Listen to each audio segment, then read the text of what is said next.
Nakakalungkot lang makita na ganito na nangyari sa mga damit kong itinabi. Sayang naman. Halos wala ka na mapapakinabangan dahil halos kinain na ng anay nyo, skuday. At kita nyo tong bestidang ito, hindi na mukhang bestida. Kaya pala kahit masama ang pakiramdam ko, nung araw na to ay gustong gusto ko maglinis dun sa kabilang kwarto. Kaya naman hinulkat ko lahat talaga ng damit namin. Etong kwarto kasing ito, palibhasa wala pang kisame, ginawa ko na talagang tambakan at damitan namin. At eto nga, hinalungkat ko yung mga tinda ko dating ukay at Diyos ko po, ang dami ng anay. Halos sira-sira na yung mga damit. Medyo marami-rami pa nga itong mga damit na tong tinda ko dahil sabi ko nga itinabi ko muna at pag ginanahan uli akong mag-ukay, saka ako na uli ilalabas. Hindi ko naman lubos akalain na talaga naman pagpepestahan dito ng anay. Kaya naman ang ending, nandito na rin lang naman ako at naghalikwat lang din naman lahat ng damit. Ay sabi ko, lilinisin ko na kahit naman medyo masama pa ang pakiramdam ng motherhood nyo. O sasabihin na naman ng iba, hindi ka kasi marunong maglinis ng bahay nyo.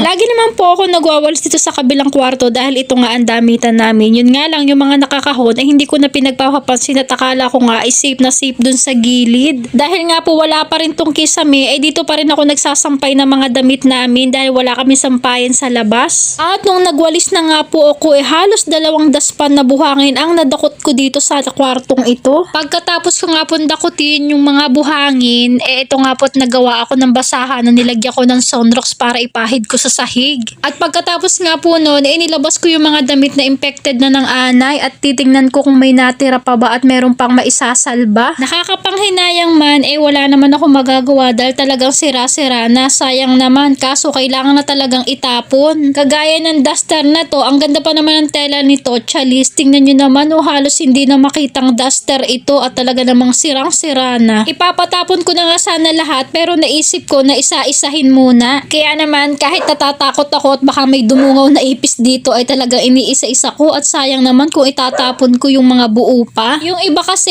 may buhangin na sa damit pero pag pinagpag mo ay wala pang butas kaya naman pwede pa natin tong ipamigay. Naalala ko po nung nag-stop ako sa ukay ay marami na rin ako na ipamigay na damit. Ito kasi mga tinara ko, ito yung magaganda talaga. Yan nga lang, hindi ko na rin talaga napakinabangan at pinagpiestahan na rin talaga ng anay. Ayoko man din magtapon ng damit dahil masama daw yun. Yun nga lang, ano naman gagawin ko dito kung wasak-wasak din naman. Kagaya na to, kita nyo naman, itong dress na pulang ito ay napakaganda.